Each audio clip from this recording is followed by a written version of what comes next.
What's going on, guys? It's Cliffy here. Welcome to my round 12 game of the IPL against the Kolkata Knight Riders. And even though we are only in round 12, and we've taken caught and bowled first up, would you believe it? That is absolutely crazy. See what happens.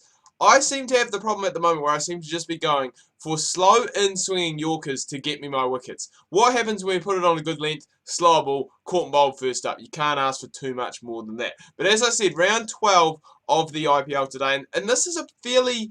It is, even though we are only in round 12, it is still a fairly important game because this is going to give us some breathing room in the table. We're currently sitting in fourth. I think we've played maybe a game less than quite a few of the teams that are below us. So 2 points here would really go a long way to helping us.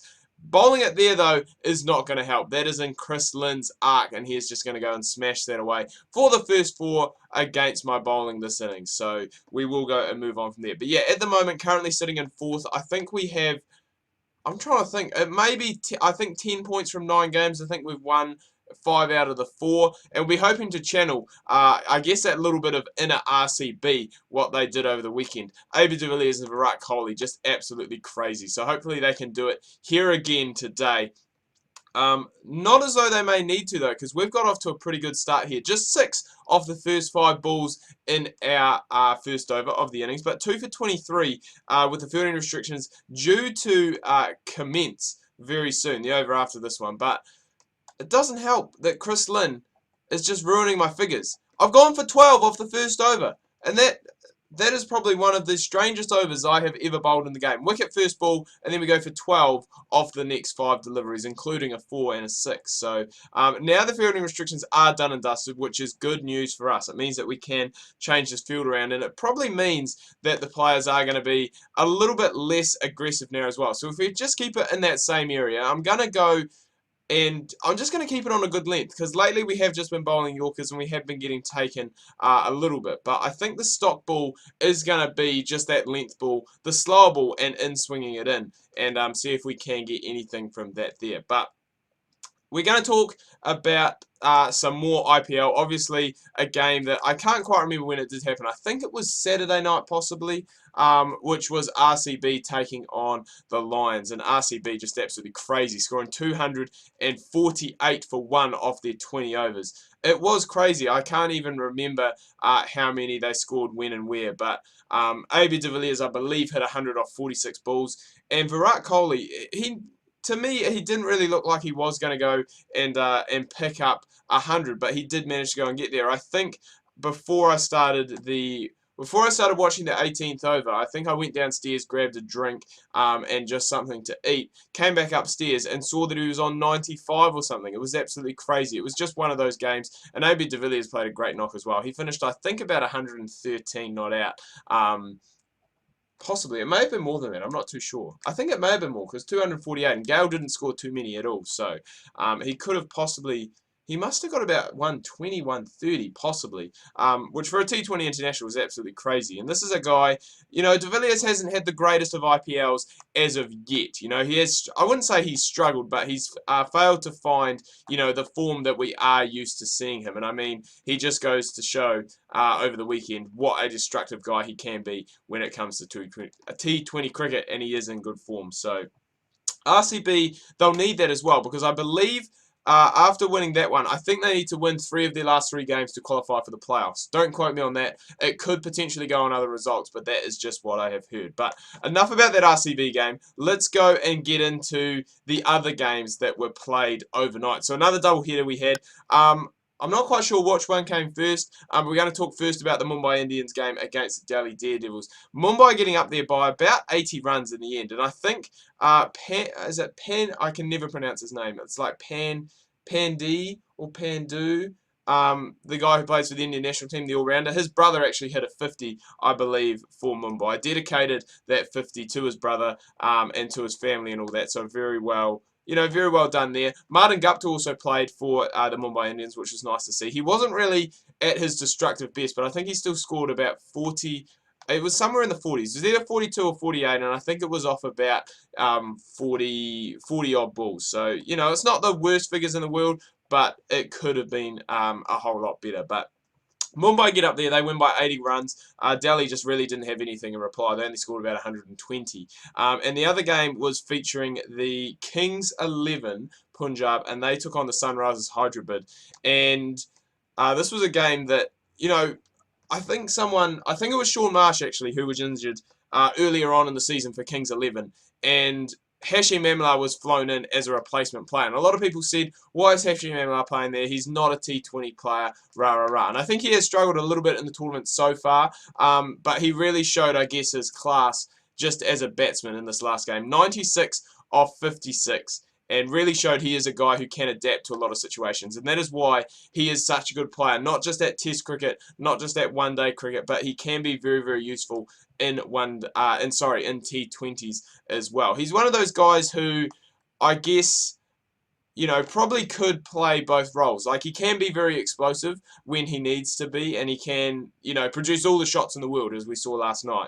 But he can also be that guy who is going to anchor the innings, a guy who's going to go at just over 100 strike rate and let the guys around him do the big scoring. So really, really a class act, and well done to him. Unlucky not to make the 100, but 96 is still a very, very good effort when it comes to T20 cricket. But saying that, that was still not enough. It was about 178, I believe, that Kings 11 scored in total. Still wasn't enough. David Warner's Sunrisers getting up there, I think, with 2 balls left to spare. 180, I think, for about 4 there. So they carry on their winning ways. That's going to keep them up, I believe, inside the top 4 as well. I'm not 100% sure who is up in the top 4. I think Delhi may have slipped out now with that loss to Mumbai. I think Mumbai are up there. Sunrisers are up there. Delhi were up there, as I said, but they managed to, well, they had a loss as well. So it is interesting, and I haven't actually gone and checked to see who is in the top 4. I think the Lions must be close as well, because they had a very good start to the season. I think they've lost their last couple on the trot, though. And we're going to get the best of both worlds today, boys. We are going to get a bat as well, because something very, very strange has happened, and we have just absolutely collapsed. Calamitously! 5 for 12! Are you serious? Off 3.4 overs. Kumar's got, oh my god, he's got 3 for 8. What do we do with this? 5 for 12. That is unheard of. Oh, it's not as though we're going out there and we're chasing the biggest total in the world either. We were chasing a relatively low total. We're going to sneak a single off the last ball. So obviously Virat Kohli and AB were not able to duplicate their performances over the weekend and got out very, very cheaply. But 5 for 13, that is absolutely incredible. I do not know what to say to that. I've not seen a collapse that bad in this game. And that one there, I don't know what we were trying to do. Trying to play it off the front foot, went on the back, flayed away, missed it, was lucky not to hit the off stump. But, ooh, oh god, get back. I've never seen that before either. That was like a wee under edge, went through the wicketkeeper. Probably hit the wicketkeeper in the leg, actually, but what is going on here? What is this pitch we are playing on? It is an absolute minefield. Survival seems to be the best thing at the moment, especially when you're 5 for 13. I mean, possibly in a test match when you're playing on an absolute green top, you're playing with a new ball, you've got overcast conditions. But on a pitch like this pitch doesn't look that bad. It doesn't look that bad at all. It looks pretty hard and flat. I mean, the Kolkata Knight Riders, they scored 140 batting on it first, or around 140. So, you know, it's not the worst pitch in the world. It's not an absolute minefield, but I don't know what our batters have gone and done to start off with, but my goodness, 5 for 15 now. Yes, beautiful. That's what we needed. We needed one on the pads here, and we are going to have to play. It's very unusual that we need to play a long match-winning innings with the bat in this career mode. Obviously, this career mode is primarily for the bowling, but we are going to have to do it today if we do have any hope of getting these 2 points. And as I said, this is a crucial 2 points that we do require. So hopefully we can go and bat out for a long period of time. The required run rate, it's not the worst in the world, so we can definitely go and look to work on that. It's only 7.1. The only problem I do have is that we are so many wickets down now. We are 5 wickets down as we are nearing the end of the power play, which is, as I said, going to make things very hard. If one of us two get out, it is basically, well, I mean, myself, I'm not even really a recognised batsman, you would say. And I think Zoe is actually an all-rounder too. So we just really need to go, and I think we need to knock off these runs basically by ourselves. Otherwise, we are really going to be struggling for the tail to go and get the job done. But I don't think I've ever seen a scoreboard in a T20 international this bad. Well, we're not playing a T20 international, but in a T20 non-stop. 5 for 12 to come in the fourth over is just absolutely crazy. Absolutely crazy. And now, just like that, they've used the medium paces, which, you know, probably you wouldn't expect to be the guys that are going to go and pick you up the most wickets. But they've used them, and now they're bringing on, or they did bring on the quick bowler from the other end. They do have Gambia here, who should hopefully be easy pickings. Oh, this is going to be a risky second. Get those skates on. Oh, my goodness. We shouldn't really be taking risky runs like that at this stage, but we can't really allow the run rate to get up too much higher than 8 because we just don't have the batting power left to come. It'd be a completely different option, a completely different scenario, sorry, if I brought myself in as a pinch hitter. We were only 1 down at this stage, but because we are 5 down, and we are through the power play. I mean, next to come, I think we've got Mitchell Starc, who is no mug with the bat whatsoever, but he's not going to go and win you a game from this position here. We do need to put on a good partnership, otherwise we are completely done and dusted. So if Gambia is going to continue to put it out there, I'm not going to mind too much because we can just use the pace that he is bowling with and just run it down to third man and just continue to pick up boundaries, which is not the worst effort in the world. We are now 23 off 15, so if we can just keep this up, and again, there's another one that's run down to fine man. Fine man. Third man. Combined fine leg and third man. You get a backstop. Not a third. What did I say? A fine third. And then down the ground. Going to keep the strikes. So that's a good over. 15 coming off it. And we have we've raced away. We're 28 off 17. Zol is 2 off 12. And this is a good example that we can actually bat in this career mode. It is going to be a lot tougher now, though, with Pat Cummins coming in. He is going to be a whole different story compared to the others. But we're not scared. Oh, we might be scared if he takes that. I was going to say, if he turned around and ran a bit faster, he may have possibly taken that. But we do get a 4 first up off Pat Cummins. So that's what we need. And as I said, we only need 82 off 12 overs. So it's not the end of the world. We can definitely go. And it is definitely achievable. But it is going to be difficult. We're going to have to play through pro Pat Cummins. I think really that's the only out-and-out fast bowler that this Kolkata Knight Riders side does have. So if we can play him out, oh, great shot. Pass the fielder.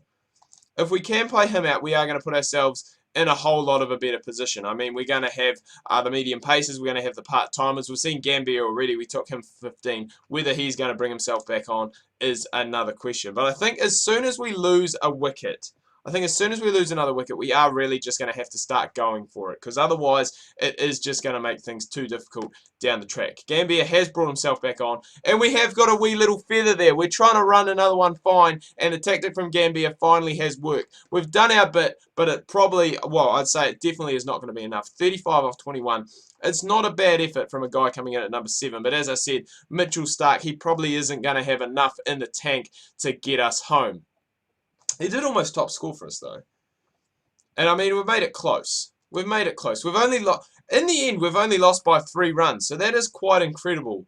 If Mitchell Starc, you know, if he'd hit a 4 off one of those balls rather than taking a single, we get a bit of luck. Possibly we could have had something else go away. We do get the man of the match. I think that's about our 4th man of the match award that we've got in the row. So it's not from a lack of trying that RCB haven't been picking up these points, but the others just haven't come to the party as of yet. Anyway, guys, I believe we've got about 5 more games left to go. So we'll be bringing you the last round robin game of the IPL next week just to see the situation that we are in. Hope you've enjoyed this video. If you have, please remember to leave a like. If you are new, please do subscribe. Make sure you check out my Facebook and Twitter links that can be found down below in the description. Hope you had a fantastic weekend. Make sure you tune in tomorrow. We've got more Crusaders career mode coming to you guys while on Rugby Challenge 3. Make sure you do not miss that.